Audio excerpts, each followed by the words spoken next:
question from Ender Judas, which he did ask before the previous one we did. Yes. But he asked, with rating them all already, do you think Blizzard is just setting up to wrap up Shadowlands so they can move on to the next one? Which, no.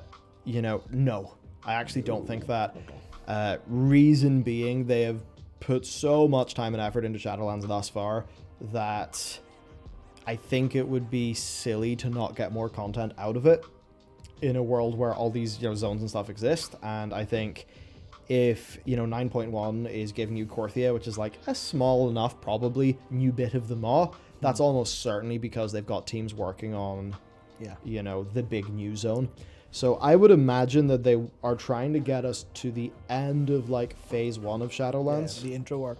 Basically. Yeah, and then to have their kind of like big next thing. So a bit like getting us to, you get through the initial bit of Legion, and then you go on your big quest adventure to Argus. So I think they actually do want to do that for this expansion. Yeah, it's they want their Argus moment. Yeah, I think it's just the reason they might think or feel that way is because Blizzard have basically shown us nothing of what might come after. They've left that in their mystery box to open and go, woohoo, look what's in here. I don't know if they've got that fully sorted out, or maybe that's why they haven't shown us, because they're still like trying to super nail the presentation of that. But I think that's fundamentally why it feels like they're rushing Shadowlands, because they're rushing.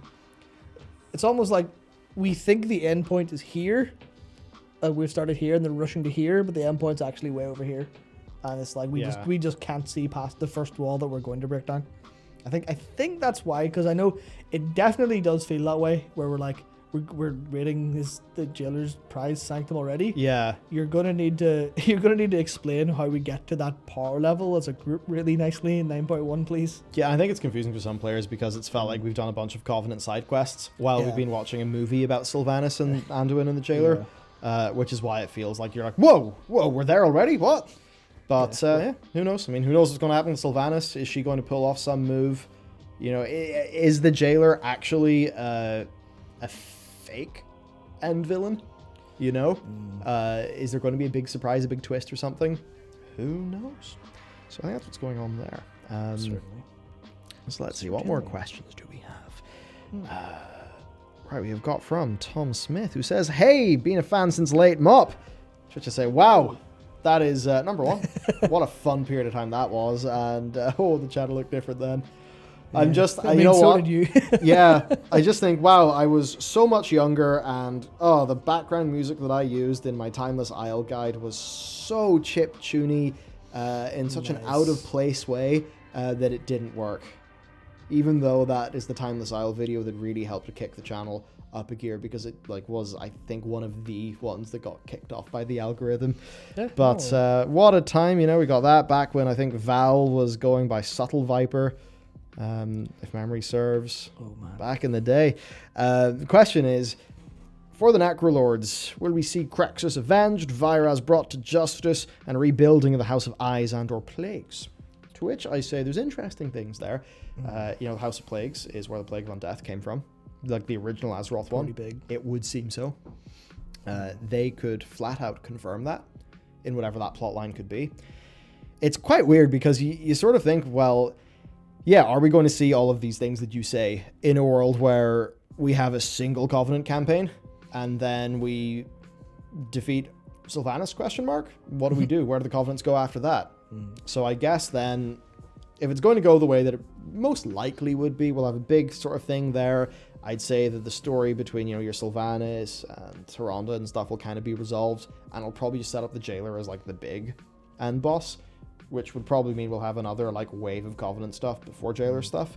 And perhaps that's then when the Necrolords are going to, see Crexus avenged, bring Vyraz to justice, try to rebuild those houses that were lost, and then also find out about the Primus. Because it could be that the return of the Primus, or us finding the Sepulchre or whatever, that will kick off big things in Maldraxxus. Yeah, so I think as far as the... I'm just going to grab a drink. Yeah, sure, go for it. The way I think everything will go there is... there's two distinct possibilities as far as I'm concerned. They've got the Covenants tie everything up really quickly and pull them together in one quick go, which would then likely mean almost similar to the existing Covenant campaign, where you go around to different places and kind of solve problems. They could do it that way really quickly and just kind of blast things out, or they could introduce all of that stuff, and this ends up being a lot of content, or it ends up being a significant endeavor from them. But I think they could maybe have all of that extra Covenant goodness that we need to solve as part of like the second level of Covenant campaign, and that would come like not as part of this one, but basically a bunch of side content that we're doing in addition to all of this main stuff. But that's again a lot of content, so it's like it's because there's clearly, especially in Maldraxxus is really the big one for all of the questions about how that relates to undeath on Azeroth. I think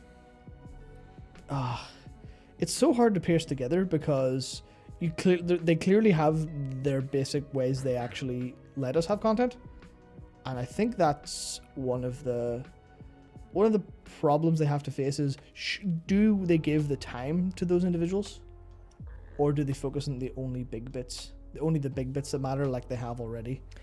Yeah, I mean, if they want a big successful story, they got to do both.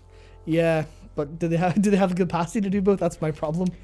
Well, Christ. I would say let's hope that they can thread the needle with the whatever Covenant campaigns we get. Yeah. Where they can hit both the big and the small. They need to do a better job of that. I mean, playing the Night Fae one especially, it's like cool bit, but it's just all stuff. Cool bit, oh, it's over. Good.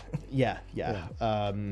But I mean, I generally speaking think the whole Renown and Covenant campaign thing has been in my view, not really ideal, because it's kind of, if you're just getting 20 minutes a week, you don't get to have pacing. You don't get that feeling of you're playing a video game and you really want to get to the end, right? Like you're playing a narrative game and you're like, you know what, fine, I'll stay up to 5 a.m. to finish this in one sitting.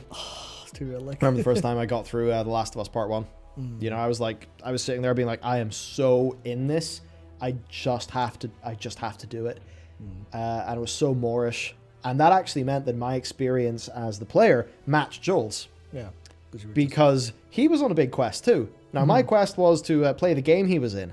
But, like, especially, towards the end of that, when, the characters are separated, that was at the end of such a long gameplay session because the pacing of the game allowed me to play that way, which means that whenever Joel is rushing through that hospital, at the end of his tether after a massive journey when he's feeling, a little bit tired and emotional and all of that stuff, it actually meant that I, as the player, was right there with him because that was kind of my experience, because they set up the pacing of the story such that it could be played like that, whereas that hasn't happened as much with, get your renown point, and now here is your little bit of story, which doesn't work that well.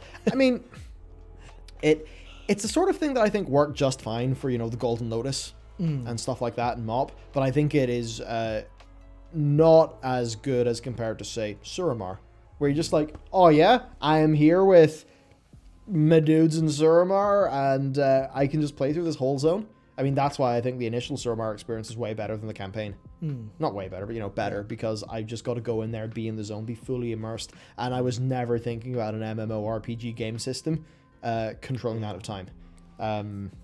Yeah, I mean, that's why the best way to experience that in Suramar was not to do it at launch. It was to do it after the weeks had happened, so you could play it all in one sitting and get nice sort of pacing and stuff. Yeah, I think it's actually fair to split things up, but it has to be done with an actual decent feeling reason in the middle. Yes, because big. that's what it's like for me with reputation gated stuff.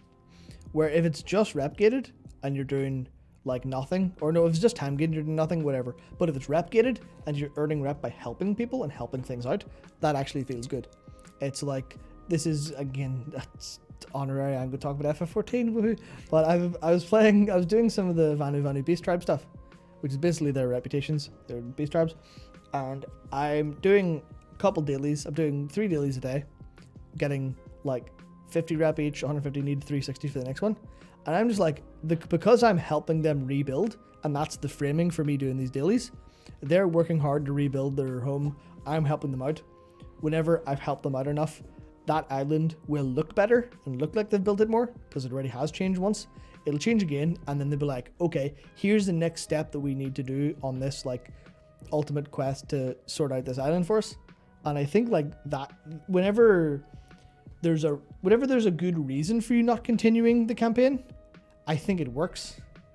But if it's tied to gameplay, really, if it's tied to a gameplay loop, or it's tied to something as like, I guess opaque in your head as the weekly reset, it's like come back on the weekly reset, which has nothing to do with the world, it's purely to do with the game, then the next thing unlock, it doesn't feel good. But if it was tied behind, even if it was tied behind a couple of callings, like, you know, do like 9 callings or whatever else, and then you'll unlock the next part, that might have been better. Yeah, it's funny. It's like it sort of just ends up making me think I'd love to see what would happen if, you know, like Steve and the people he works with and like the sort of the narrative end of it, if they basically just were like, hey, this is Warcraft 4 the Wild Hunt. Joking, but you know, what if you got to have the people that are trying to tell the story in WoW, but you just gave them a big RPG where it was like, you know, maybe single player or like group multiplayer or something. But, you know, point being, they don't have to deal with MMO stuff and they can kind of just go tell their story. You know, I say that because I feel like that's people with great ideas and, you know, such heartfelt passion. And you sort of constantly see them struggling with the MMO format that they've got to tell their story in, which I guess is why they end up having to resort to transmedia narrative stuff. Yeah. But that obviously has its issues. Yeah, they don't have the budget for Before the Storm quest lines. But they have the budget for the Before the Storm novel, and that's what they have to make do with, if you get what I mean. Well, it's not even the budget. I think it's just the time. Yeah. Because this is Activision Blizzard, largest gaming company, maybe. I think they're largest of the big publishers, but I'm, you know, like Tencent are heavily in games, and they're obviously. I'd say they're obviously bigger. I have to assume they are. I have no idea. They are. Tencent, and I think the platform holders and owners are bigger. I think it's just. I think AB are definitely the biggest third-party publisher. Yeah. By quite a bit. I'm pretty sure it's a long shot, even compared to EA. They're like EA are big, but they ain't got nothing on Activision.